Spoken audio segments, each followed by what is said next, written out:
कोई दबाव नहीं। इस तरह का कितना आईटी का छापा पड़ चुका है, सीबीआई का छापा, सेंट्रल का इतना ही काम ही रह गया है। कोई आसपास भी भटकने वाला नहीं है। हमारे उम्मीदवार हर हाल में चुनाव जीतेंगे। जिनको जितना जोर आजमाइश करना है कर ले। बुढ़नी विधानसभा के मतदाता मालिक भी हम लोग के कैंडिडेट के साथ है और हम लोग चुनाव जीते। जब उनका उम्मीदवार उतारा गया है तो फिर हम लोग के साथ कैसे?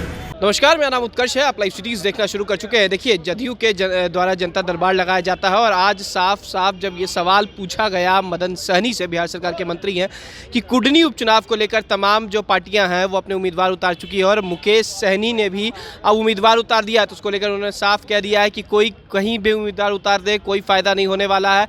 महागठबंधन के उम्मीदवार हैं मनोज कुशवाहा, पहले भी विधायक रह चुके हैं और बिहार में मंत्री भी रह चुके हैं, तो उनका वर्चस्व है और वो ज़रूर जीतेंगे।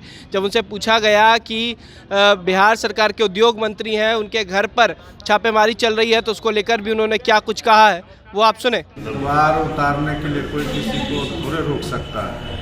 हम लोग का जो उम्मीदवार श्री मनोज कुशवाहा जी महागठबंधन है, वो पहले भी 3 बार वहाँ से प्रतिनिधित्व कर चुके हैं और महागठबंधन के उम्मीदवार हैं हमारे माननीय मुख्यमंत्री जी, उप मुख्यमंत्री जी, सभी लोग का आशीर्वाद प्राप्त है। हर हाल में हम लोग चुनाव जीतेंगे। वहाँ किसी से कोई लड़ाई नहीं, कोई आसपास भी भटकने वाला नहीं है। हमारे उम्मीदवार हर हाल में चुनाव जीतेंगे। जिनको जितना जोर आजमाइश करना है कर ले।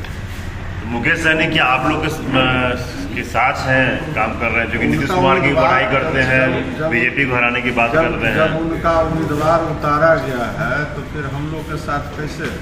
AIMIM को काटने के लिए वो सबसे कोई फर्क जो गोपालगंज में आप लोग हम लोग सीधा लड़ाई लड़ रहे हैं और हम लोग विकास किए हैं, लोगों का सेवा किए हैं, बिहार को तरक्की के रास्ते पर ले गए हैं। अमन चैन कायम है तो उसको और बेहतर करने के लिए माननीय मुख्यमंत्री जी के नेतृत्व में सभी लोग काम करते हैं और उन पर भरोसा जताते हैं। बुढ़नी विधानसभा के मतदाता मालिक भी हम लोग के कैंडिडेट के साथ है और हम लोग चुनाव जीते हैं। सुबह से उद्योग मंत्री के घर पर आईटी की रेड चल रही है, क्या लग रहा है आप लोगों के ऊपर दबाव बनाया जा रहा है क्या?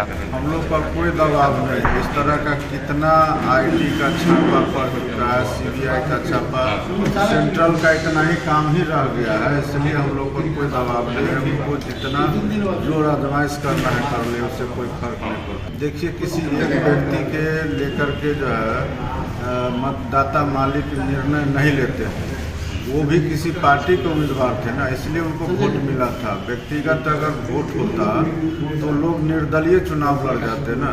फिर पार्टी का समर्थन या पार्टी का सिंबल का कोई आवश्यकता नहीं है। वहाँ नीतीश कुमार जी के नाम पर, तेजस्वी जी के नाम पर, जो हमारे महागठबंधन के नेता हैं, उनके नाम पर सभी लोग वोट करेंगे और हम लोग चुनाव जीतेंगे। अच्छा सर, प्रशांत किशोर एक तो पार्टी जो जिस ढंग से करेंगे पार्टी बनाएंगे, वो आप ही लोग चर्चा करते हैं ना, कहीं कहाँ कोई चर्चा होता है कि प्रशांत किशोर जी पार्टी बना रहे हैं कि पदयात्रा, उनका कोई चर्चा हो रहा है? नाम हो चुके हैं। पॉल्यूशन को लेकर नीतीश कुमार पर निशाना पहले ही लोग चर्चा करते थे। जब से पद यात्रा कर रहे हैं उनका तो नाम निशान मिट गया, एकदम गुमनाम प्राणी हो गया। लेकिन कह रहे हैं 2025 में जवाब दे देंगे। 2 नंबर थे ना। तो आपने सुना किस तरीके से उनका साफ कहना है कि जिस तरीके से छापेमारी चल रही है जानबूझ के किया जा रहा है और साथ ही साथ कोई भी उम्मीदवार उतार ले या मुकेश सहनी भी क्यों ना हो, कुडनी उपचुनाव जो है वो जदयू जीतेगी। फिलहाल खबर में सिर्फ इतना ही। आप हमारे साथ बने रहें। हमारे चैनल को सब्सक्राइब नहीं किया तो जल्द से जल्द कर ले। बहुत बहुत धन्यवाद।